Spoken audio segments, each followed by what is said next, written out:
Pantekosta heranlah, ya api Pantekosta heranlah, ya api Pantekosta heranlah.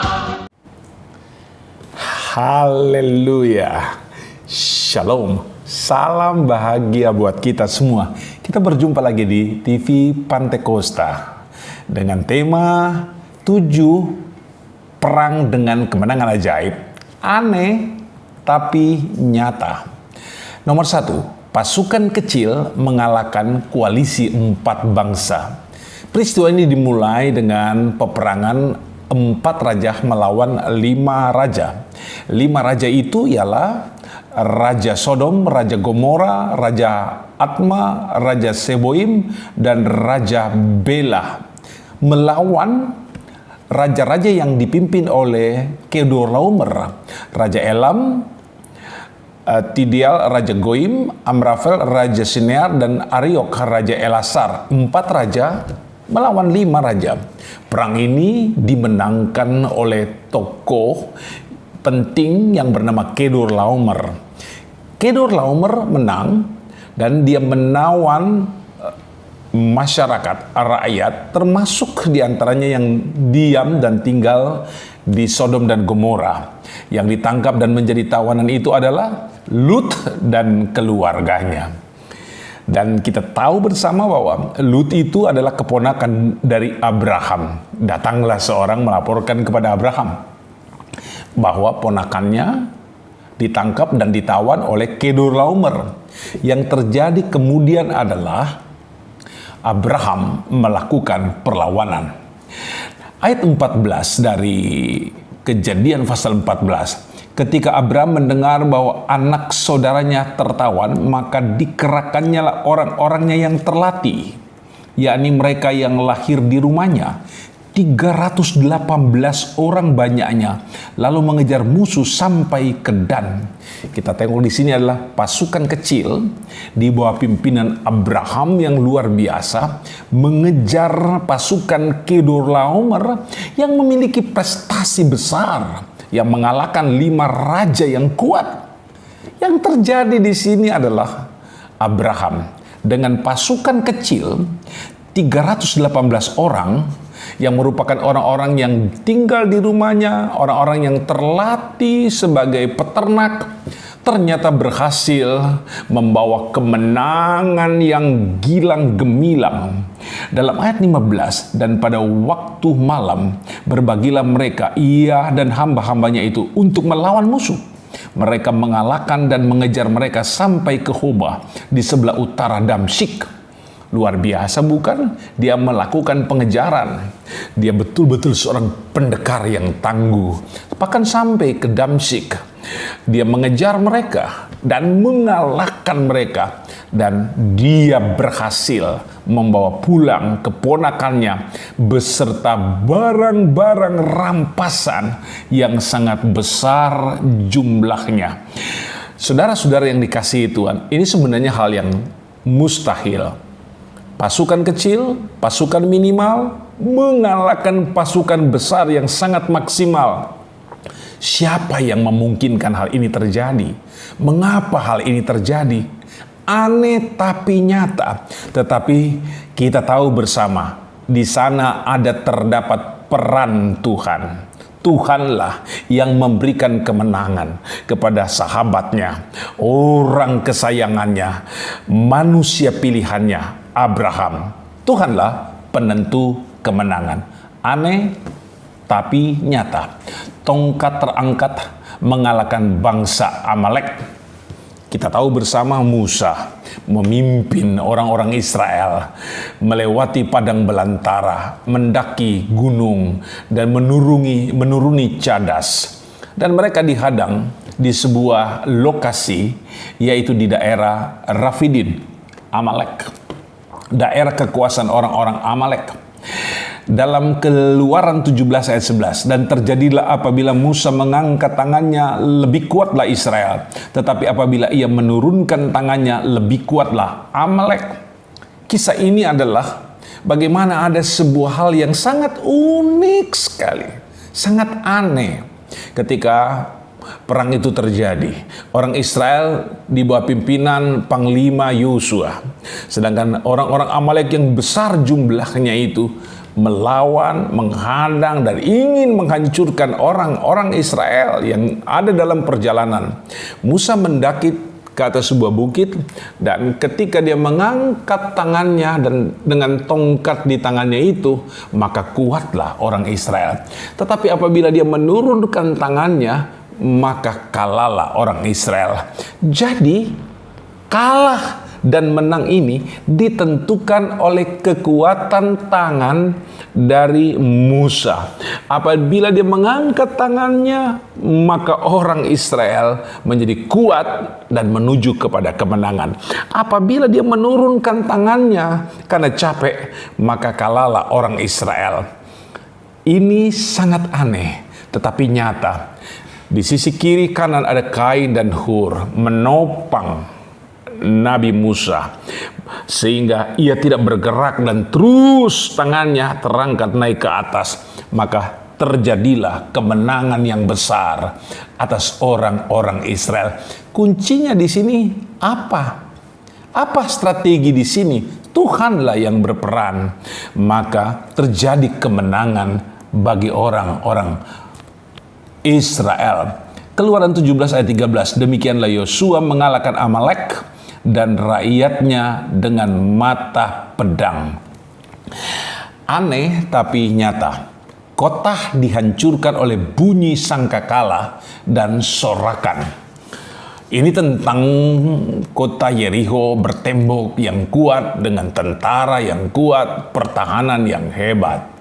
Orang Israel diberi pesan oleh Tuhan untuk mengelilingi Yeriko sebanyak 7 kali. 6 hari pertama sekali keliling.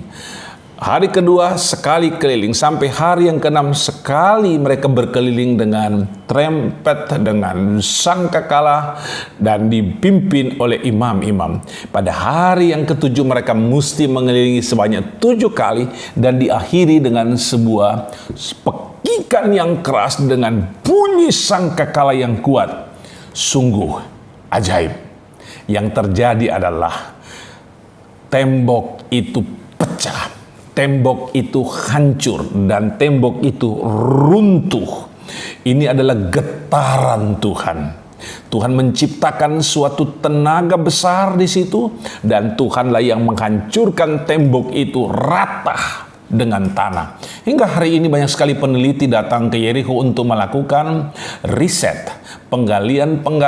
Para ahli datang, ahli geologi, untuk mencari di manakah gerangan dasar tembok itu, atau di mana sebenarnya tembok Yeriko yang terkenal itu pernah berdiri. Tapi penggalian demi penggalian puluhan tahun, mereka tidak menemukan di mana sebenarnya dasar-dasar dari tembok itu. Saya punya pemahaman seperti ini, bahwa tembok itu sampai ke batu-batu dasarnya itu hancur sampai di bawah, sehingga tidak ada sisa situs yang dapat memberikan penjelasan bagi kita di mana sebenarnya dasar-dasar tembok itu, karena yang menghancurkannya adalah Tuhan. Kemenangan yang besar terjadi apabila Tuhan didahulukan. Puji Tuhan. Aneh tapi nyata. 300 peniup sangkakala mengalahkan pasukan 2 bangsa yang besar. Ini tentang Hakim-Hakim 7 ayat 12. Adapun orang Midian dan orang Amalek dan semua orang dari sebelah timur itu bergelimpangan di lembah itu seperti belalang banyaknya, dan unta mereka tidak terhitung seperti pasir di tepi laut banyaknya. Ini tentang 2 bangsa jago perang yang terlatih di daerah-daerah ekstrim di padang belantara, datang menyerang orang-orang Israel. Dan ketika itu kita tahu bersama dalam ayat 16, sesudah itu dibaginyalah ke 300 orang itu dalam 3 pasukan, dan ke tangan mereka semuanya diberikan sangkakala dan buyung kosong dengan suluh di dalam buyung itu. Sedang ke 300 orang itu meniup sangkakala, maka di perkemahan itu Tuhan membuat pedang seorang diarahkan kepada yang lain, lalu larilah tentara itu sampai ke Betsita, ke arah seberang sampai pinggir Abel Mehola dekat Tabat. Apa yang terjadi? Hanya 300 orang mengalahkan pasukan besar dari 2 negara, 2 bangsa. Tidak mungkin, itu sesuatu yang mustahil. Tetapi di dalam kemustahilan, 300 orang ini di bawah pimpinan Gideon berhasil mengalahkan bangsa-bangsa itu. Sebenarnya yang bekerja dan berperang di dalamnya itulah Tuhan. Bersama Tuhan kita meraih hal-hal yang besar dan mengalahkan hal-hal yang sulit. Aneh tapi nyata. Perang Simson seorang diri. Dia adalah seorang petarung solo. Dalam banyak peristiwa, dia buat geger untuk orang-orang Filistin. Dan itu menyebabkan teror di antara raja-raja dan orang-orang Filistin. Dalam banyak pertempuran, dia selalu menang. Tapi kita tahu di akhir ceritanya, dia terperdaya. Dan akhirnya dicungkil matanya dan digundul rambutnya. Dia begitu dipermalukan. Dan dia diejek, dihina, dan dia menjadi pengirik gandum, pengirik anggur. Itulah kerjaannya. Dia menjadi budak dan menjadi rodi. Dia sangat dipermalukan. Seorang hamba Tuhan yang sangat dipakai, tapi kondisinya sangat memprihatinkan. Tapi kesadaran mulai tumbuh. Imannya mulai bangkit. Dalam kesendirian, dalam nista, dan dalam penghinaan, dalam kerja paksa, ia mulai berhubungan dengan Tuhan. Rambutnya mulai panjang. Ketika itu ada pesta besar untuk mempermalukan hamba Tuhan ini. Pesta raja-raja Filistin. Mereka kumpul di sebuah gedung yang besar. Dan Simson dibawa masuk untuk menjadi pelawak. Mereka ingin mempermalukan hamba Tuhan ini. Tapi di situasi itu apa yang terjadi? Dia kembali memulai perangnya sendiri. Perang yang dia biasa lakukan. Yang terjadi adalah dia meminta pertolongan Allah. Sekali ini saja Tuhan. Dia merangkul 2 pilar besar dari gedung tersebut. Dia memeluknya dan menggoyangnya. Dan kemudian menariknya. Dan yang terjadi adalah robohlah gedung besar itu. Beserta seluruh orang yang sedang berpesta. Mati tertimpa dengan gedung tersebut. Sebuah kemenangan besar dari seorang yang dipakai oleh Tuhan. Aneh tapi nyata. 6. Laskar yang besar dikalahkan dengan cara spiritual. Kita kenal kisah dari 2 Tawarik 20 ayat 1. Yaitu 3 negara berkoalisi untuk memerangi orang Israel. Setelah itu Bani Moab dan Bani Amon datang berperang melawan Yosafat bersama-sama pasukan orang Meuim. Dan Alkitab tulis bahwa mereka itu suatu kumpulan pasukan yang sangat besar sekali. Sangat-sangat besar. Tetapi yang terjadi adalah mereka mengambil strategi spiritual yang luar biasa. Ada 6 hal. Pertama, Yosua menyerukan puasa. 2, mereka mencari Tuhan. Ketiga, mereka berdoa kepada Tuhan. Yang keempat, mereka menyembah Tuhan. Yang kelima, mereka bersyukur kepada Tuhan. Dan yang keenam, mereka memuji Tuhan.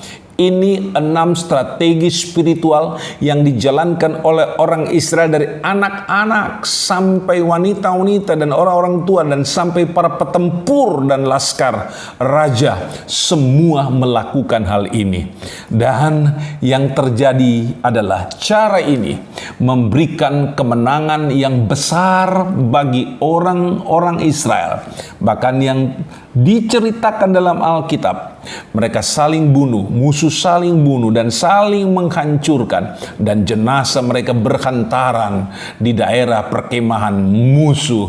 Dan dalam Tawari 20 ayat 26, pada hari keempat mereka berkumpul di lembah pujian.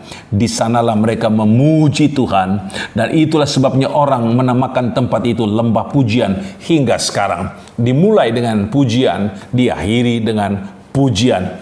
Cara Tuhan selalu berbeda. Ikuti cara Tuhan, maka kemenangan yang spektakuler Tuhan berikan kepada kita. Aneh tapi nyata. Doa Daud dan strategi Tuhan.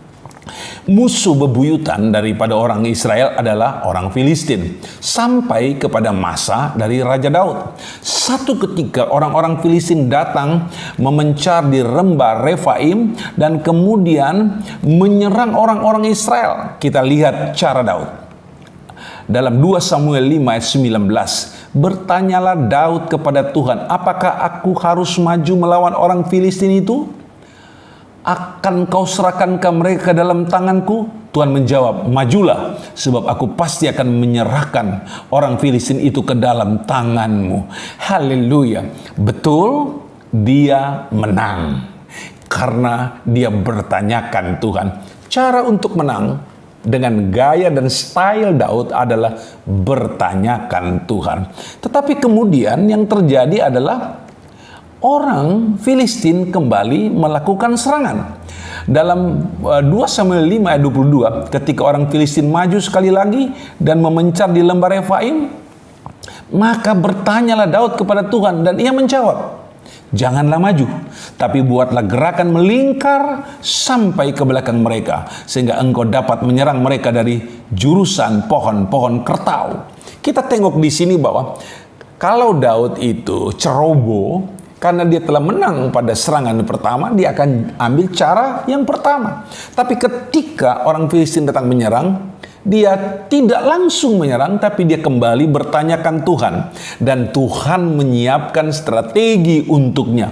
Buat gerakan melingkar. 2 Samuel 5 ayat 25. Dan Daud berbuat demikian seperti yang diperintahkan Tuhan kepadanya.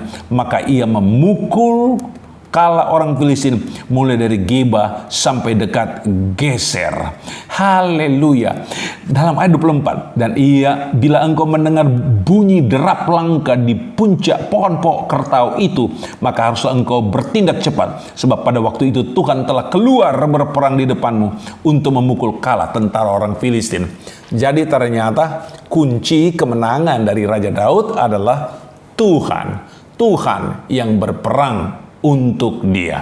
Mari kita pakai strategi Tuhan, bukan cara kita atau strategi kita. Kemenangan dari Tuhan menjadi milik kita. Haleluya. Aneh tapi nyata. Keanehan menjadi fakta. Bersama Tuhan kita lakukan perkara yang besar. Tuhan Yesus memberkati. Amin.